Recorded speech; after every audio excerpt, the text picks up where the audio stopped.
Can people hear me in the back okay? Not at all. Microphone. All right. Go. Okay. Can people hear me in the back okay? Barely. All right, well, I will shout then. My name is Mike Caudy. I've been doing Drupal development for about 5 years, and I've been doing open source software development for about 10 years. I do genomics research. I'm actually a scientist. I think I'll just tell you my background here first. I do genomics research for how genes get expressed in certain cells. I have a PhD in biophysics from Berkeley. I've worked in neurobiology for my entire career, developmental neurobiology, with background in mathematical modeling. I was associate professor at Cornell Medical School until 2006. And I want people who are working on higher ed apps to know that I've had a lot of experience with NIH grants, both writing them and reviewing them. I've been on many study sections, very familiar with the grant writing process and how that whole thing works. But I do what I would call user-driven development. I'm the guy who uses the software that I develop, and I solve problems with it. So I now think that all academics, even not scientists, but English professors, history professors, medical students, law students, have so much data that they need to deal with that they can benefit from the tools that have been developed in genomics over the years, because genomics has been faced with an onslaught of data for a long time. And what I do with knowledge management is try to make sense out of that data. It's kind of interesting that, by coincidence almost, the web apps for genomics have been, or the genomics apps software has been all web apps for about 15 years, since 1995 or so, when the data got so large that you couldn't even put it on DVD anymore to send around to scientists, and so they just put the databases online, and people started writing web applications to access those databases years before Google and other types of similar things were developed. So we have a lot of experience with web app development, and I've been using a content management system since 2003 to just manage all of this, and I'm going to talk about extending Drupal to be a knowledge management system that I refer to as Drupal KM, based on the genomics work that I've done. So my premise here is that, every university professor, student, and researcher needs a custom knowledge base just to handle all of the data that they're confronted with. There's millions of articles in PubMed, the online medical publication database, and you need to be able to access those and track them. Also, another goal that I have, which I'll talk about throughout this talk, is to try to get Drupal adopted widely at universities, and I think that that's necessary for the sort of scaling and adoption problem that Drupal is facing widely now of not enough Drupal talent. And I think if Drupal is taught just as part of the coursework in universities as a productivity app, that will solve that problem. And so what I'm suggesting is that using the kinds of tools that we've developed for genomics research, we can create killer productivity apps for university faculty and students for dealing with huge amounts of literature, collaboration tools, paper writing tools, grant writing tools, data analysis tools, and so forth. So I want to talk about two major types of knowledge management. One is essentially using Drupal 6 or Drupal 7 to create what I'll call custom data mashups in dashboards in Drupal using views and panels. And you can actually do the same thing with mobile applications and access that data from Drupal and display it in a mobile app with HTML5, and that's working very well. Although obviously HTML5 is still in development. In the second part, I'm going to talk about using RDF that's in Drupal 7 to create more advanced knowledge management tools. And what I really want to do is to try to make you aware of just how incredibly powerful RDF is. And I don't know how many of you were at Boston DrupalCon several years ago when Dries first brought up the idea of putting RDF into Drupal, and then with a major effort it was put into Drupal 7. That, I don't think the Drupal community realizes how much technology already exists that can make, for which that RDF can be used to create very powerful semantic web applications, including knowledge management applications. So this is a kind of a schematic of the inputs and outputs of this application I've created called Drupal KM. I've used something called Query Path that Matt Butcher created. It uses XSLT and XPath to pull data from online databases. And it pulls it into Drupal and stores it in data tables, which can then be accessed with views. So the idea here is you're pulling in, what this diagram shows is on the left all of the inputs that you can use readily with Drupal.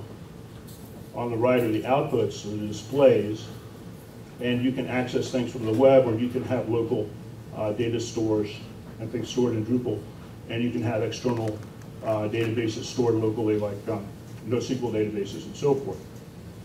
So Drupal KM has been, for me, an ongoing knowledge management tool that I've been developing, where I pull some very selected data into this knowledge base. The problem that I've had to deal with, which I think more and more people are having to deal with, is that there's such a huge amount of genomics data that I don't even want 99.99999% of it in my database. It's just noise. It doesn't have any bearing on what I'm trying to solve. For example, I used to work on fruit flies, and there's a fruit fly database called Flybase to the lower left there, flybase.net. It's 50 gigabytes now in size, and that's just one database that you want to query, pull data from. Okay. There's also other databases online called gbrowse. And I've also stored the entire genome sequence on my laptop and do computational analysis of that data, and then mash up. So could you see if you could figure out how to get this thing to work consistently? Okay. So those three data sources I pull into this custom. Sorry, this seems to be working. Hmm? It seems to be working. I'm talking about the pointer, not the switcher. Just hit that red button. I think maybe the batteries are going in a little bit. Okay, because it doesn't seem to work very well.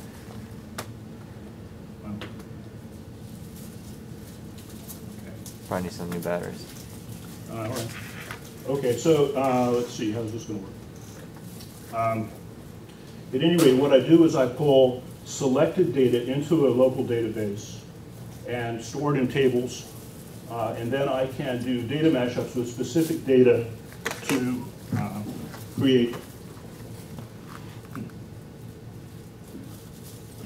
It's quite a challenge. To create what I call custom gene pages that have just the information that I'm interested in. And I'll show you some examples of that. So this is based on Drupal 6, and I'll talk later about how to do even more powerful things in Drupal 7.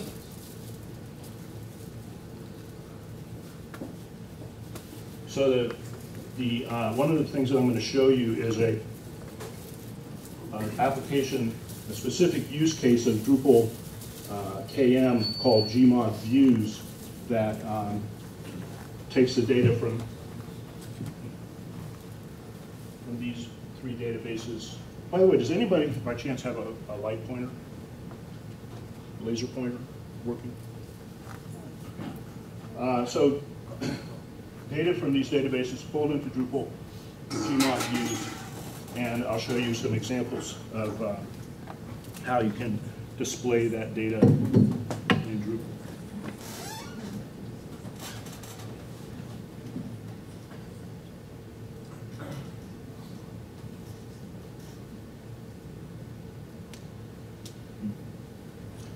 Okay, basically this is a gallery display. I've got the gallery module, the jQuery gallery module installed in Drupal, and what I can do is just look through a bunch of these images to try to find genes that I'm interested in.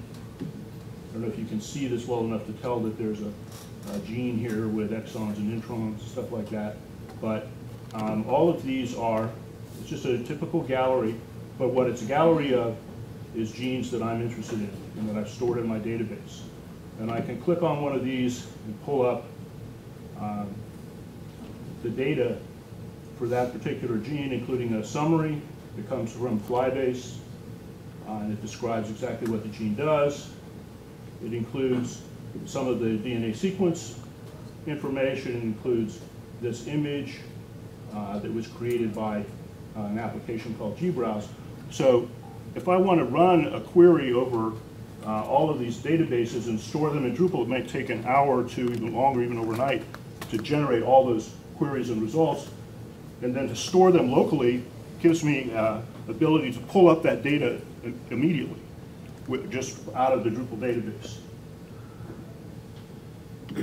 So here's another example of the same data being displayed with essentially if you use a Caudy display.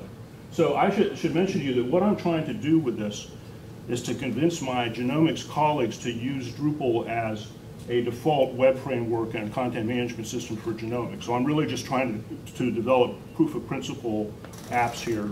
I'm not really trying to develop something that is going to be ready for publication and stuff like that.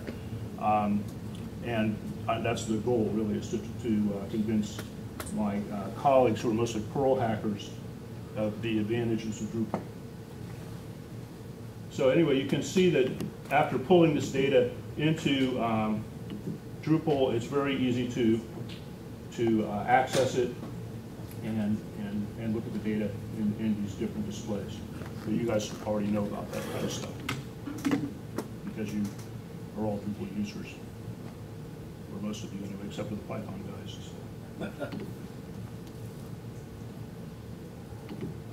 Okay, so going back now, I understand this delay. I have a new laptop that I'm discovering the joys of. Oops. Okay, so what I want to do now is talk about developing mobile gene applications for the genomics data. And I was really skeptical about the utility of this. I mean, why try to put genomic data, which is so huge, on a mobile application? Well, the fact is, everybody's going to be faced with the amount of data overload that we are. Lawyers, doctors, business people, and so forth. And in fact, what's going to have to be developed is strategies and approaches to access just the data that you need and access it anywhere, whether it's on your cell phone or your tablet or whatever. Now, obviously, you're not going to look at large images of genomes and stuff, pings or something like that on your cell phone, but you can create lists of genes and look for instance, if you're in a talk and someone talks about a gene that's involved in some disease, you can do a search on it and pull the data up and look at it on your cell phone. So I think that the idea here is that the kinds of I think I've been working for the last year on trying to develop mobile apps that can incorporate this genomics DNA, and it's actually been working pretty well using HTML5, and I just want to show you a couple examples of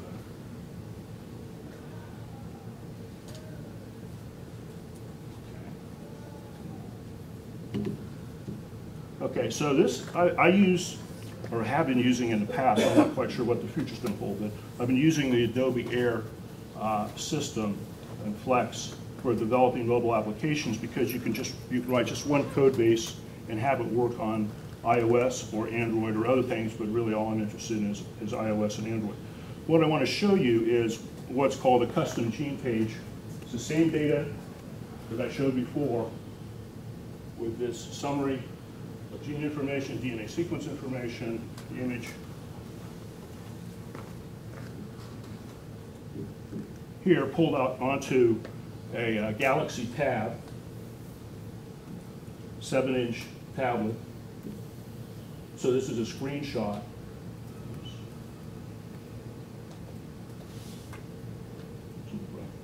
It's not scaling right for something, but the point is that this picture should be bigger. But here it's with HTML5, it's reoriented properly, and it's showing now a dashboard essentially with three regions with different data, and each region automatically fills a screen. Everything works. It's simple, okay? And that's with HTML5 that's working right now. Puzzled by this. I don't know why that's so big and this is so small. So here's an iPad app, or well, this is an emulator for an iPad showing that, again, you have the nice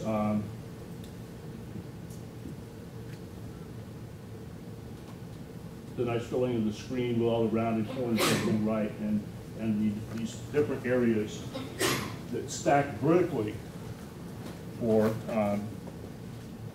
portrait automatically rearrange and fill the space and create essentially a dashboard instead of a vertical thing. It's like you have, you know, 3 different panels here. So I think that the HTML5, even in its present incarnation, is very useful for the types of things that I'm trying to do. So here's showing an iPhone and its landscape, and again, it's filling the screen, and the text is the right size and everything. So I think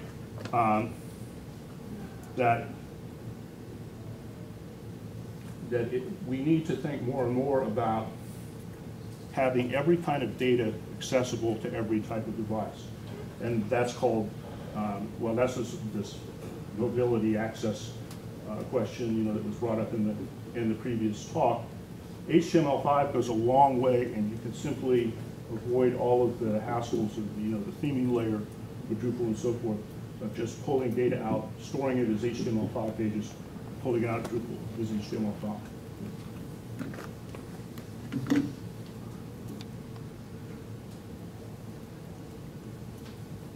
Okay.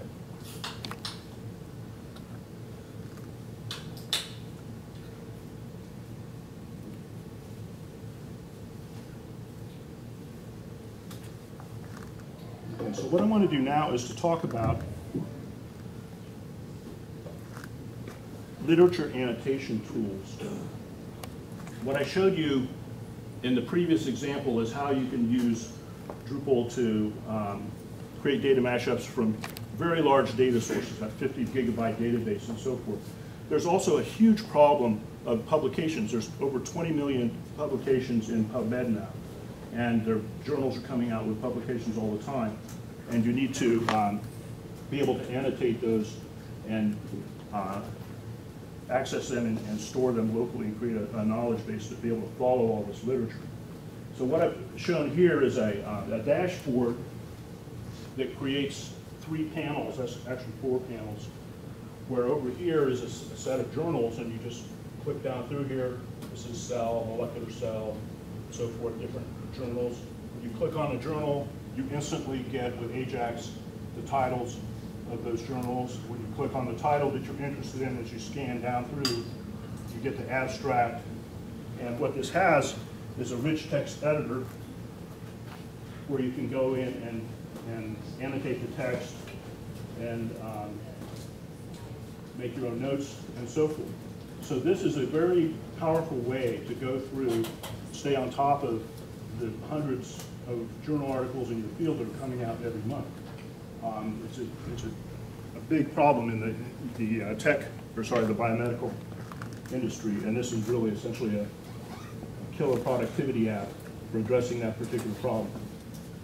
So what I want to do now is to address this question of collaboration, say a little bit about collaboration, paper writing tools, grant writing tools. If you can take that same 4-panel RSS feed reader, and now I want to focus on this section down here, and blow it up.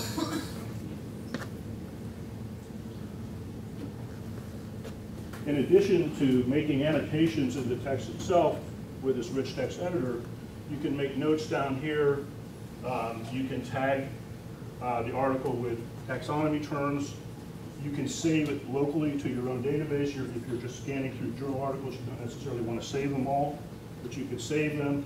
You can post them to your own website, or you can post them to your own lab website where you might announce a journal club. Do you want to read this article with a journal club? Or you could send them to collaborators. Say, here's an article I just found on the project that we're collaborating on.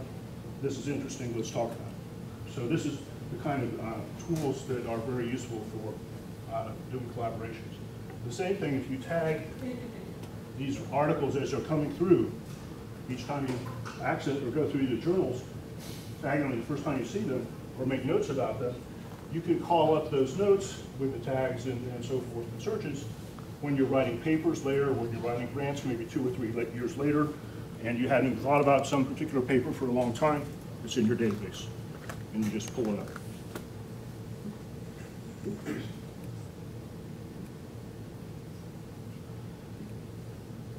Whoops, I pushed one the wrong way.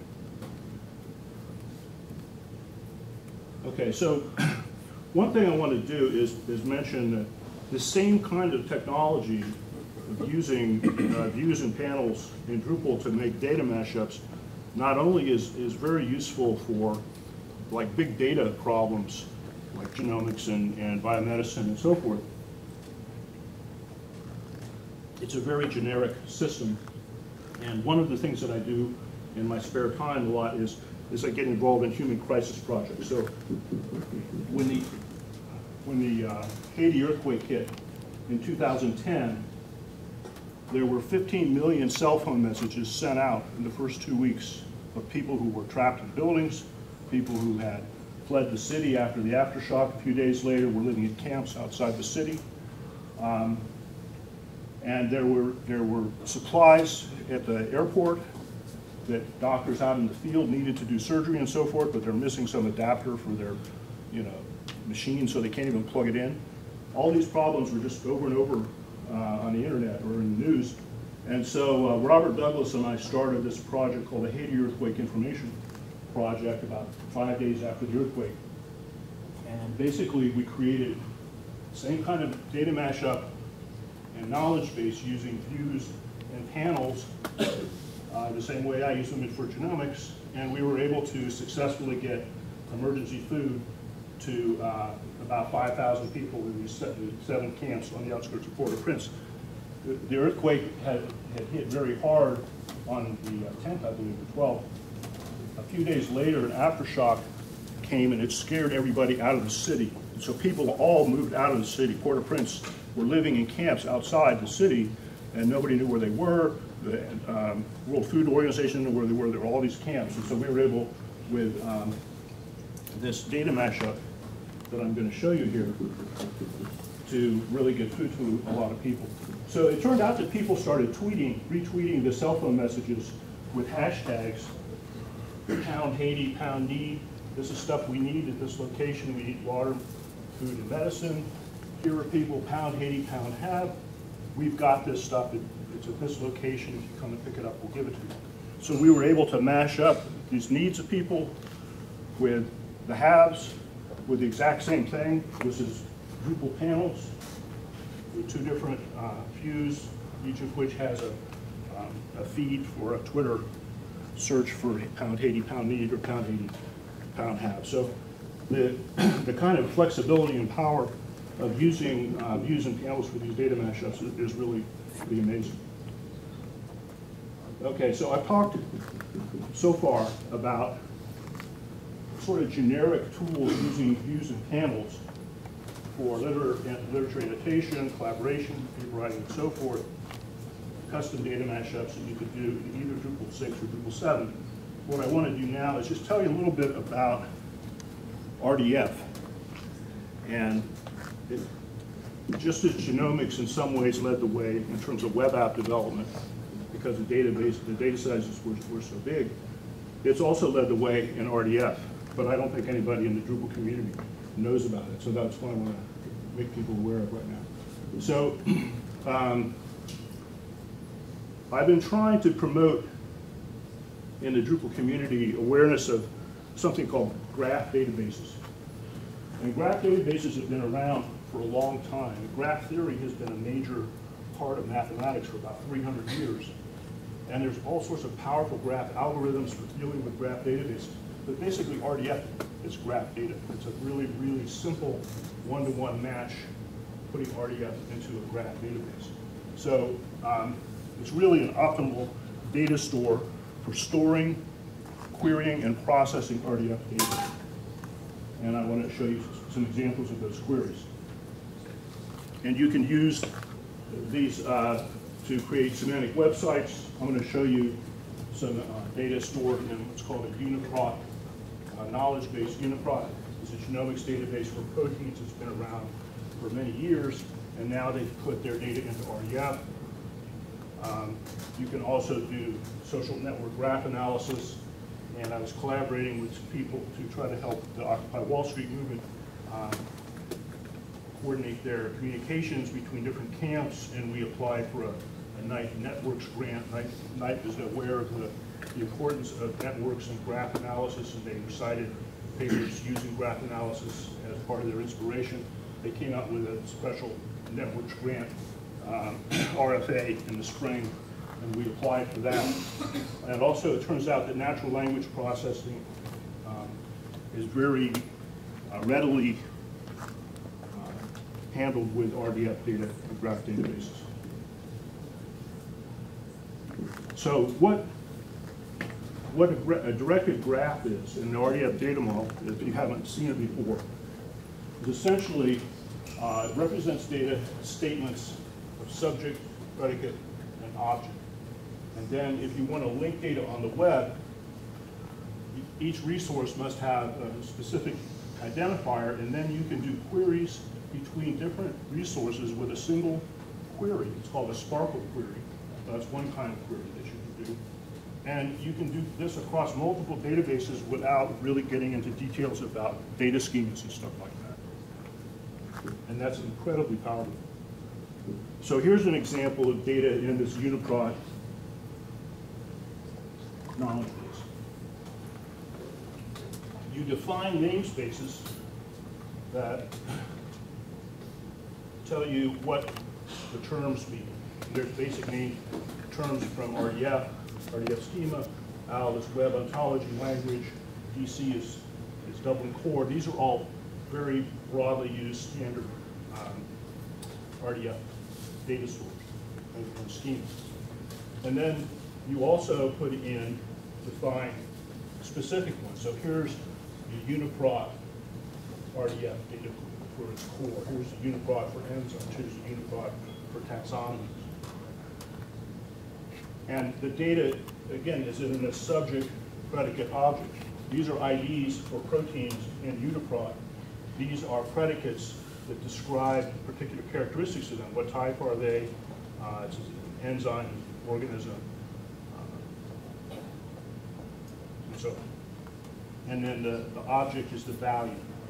Okay, so you have some, if this was an object-oriented system, you'd have some object, and it would have, this would more or less correspond to a property and a value of that property.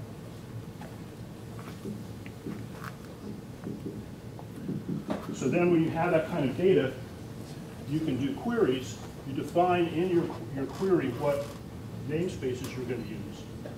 And then you can write queries like this, where you've taken from a pharmacology data store, RDF data store, you're looking for proteins that interact with a certain chemical. That's called a target in pharmacology. And so you can search through this whole RDF database and pull out a target for this one particular drug is the protein MCL1.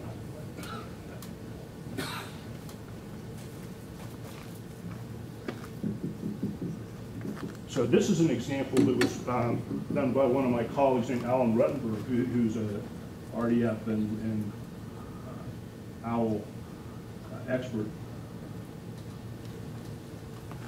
what I want to show is that this is one query that does the same thing that I mentioned before. You define these namespaces that you're going to use. You write a select statement, gene name, process name, and so forth. You say where this graph is one particular database, this graph is another database, this graph is another database, this graph is another database, different location. And the first one is the mesh data store from NCBI, and this particular ID is for a kind of neuron called a pyramidal neuron. This is a PubMed journal article citation. This is the name of the gene, and then there's this gene ontology term for signal transduction, which is a process in biology, which is a process. And I don't have time to try to explain this. It's pretty complicated. You can actually do inference between these data in these different databases where RDF is really pretty much like predicate logic, and you can have logic statements made and do inferences between different statements and draw conclusions about things. And it's incredibly powerful. And all this is extremely well developed outside of Drupal, outside of most of the semantic world, web world, and it's there for Drupal to make huge advances. So this is the result of that query. It's pulled back a whole lot of proteins. These are names of proteins. Here are descriptions of what those proteins do. And if you look through this, you notice that many of these genes are involved in one particular signaling activity. What they were trying to query for is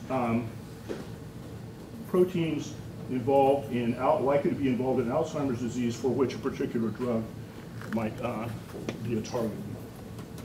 So I think you can see that there's this incredible potential of data that's already existing in the genomics world for making these types of applications. And it's not just genomics. I mean, there's all kinds of physics papers and other types of scientific research that's already in RDF.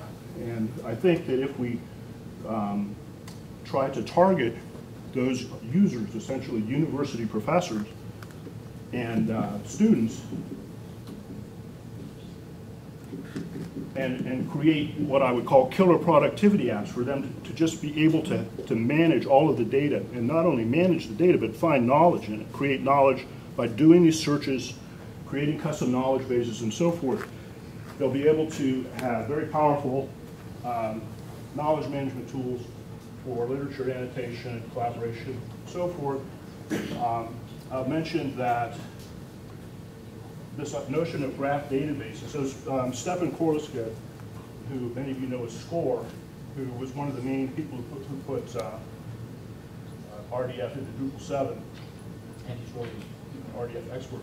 We started a group, Drupal.org group on graph databases. Hasn't been approved yet, but I really recommend that you have your radar out for these things. It's incredibly powerful. You can use the Sparkle Views module that Lynn Clark created to pull external RDF. The idea is you've got this RDF database sitting outside Drupal. It's kind of like MongoDB or whatever, sort of like another kind of NoSQL database. And you store it outside Drupal, but you use queries like I showed you in Sparkle Views to pull it into views and then display that view in a particular panel or panels. Now, it was interesting that there was some discussion about Panoply in the previous talks. I just, by coincidence, took Earl's full-day Panoply extravaganza. Right, it was the day before Drupal Con Denver, and it was him and Jeff Eaton and Karen and one other person from Jack, from all those from Lullaby. At any rate, I was totally impressed with this. So I have NG on here for like next generation views and panels. It is really, really slick. So there also was mention about the fact that Panoply has been created by Chapter 3 or Pantheon, our community, distinguished between those two. they hired Earl basically to create what they're using as a higher education distro for Drupal called Open Academies. It uses all of these new next generation panels modules that Earl has created, and then they extracted Panoply as a general tool from Open Academy. Okay, so if you download Open Academy or you run it on Pantheon, you have all of this stuff right out of the box. I think it's really, I mean, that's what I'm going to be using for creating data mashups and creating, well, university websites. So again, what I'm trying to do is to get Drupal adopted widely at universities. I think this is critical for Drupal to scale in any kind of serious way. I mean, can you imagine if people were able to use Drupal out of the box to keep track of all their, their projects that they have as college students or any research project they have as professors, and they just start using it just like they use Adobe Illustrator or something like that, and so they end up using Illustrator for the rest of their life. But I think that that's really the only way that Drupal is going to be able to scale in the way that Dries and others are talking about. So what I'd like to do is just open this up for questions and discussion about how we can move Drupal forward.